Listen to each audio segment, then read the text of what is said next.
Hello, hi, welcome to Biraja Tv. Actor Sonu Sood backs Amaravati farmers, Vijayawada.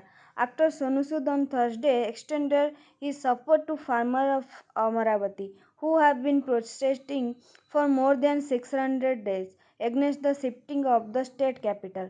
Some farmers at Amaravati, including women, called on Sonu Sood at Gannavaram airport when he landed there for a visit to Vijayawada, then urged him to support their movement, which entered 62 and day of Thursday.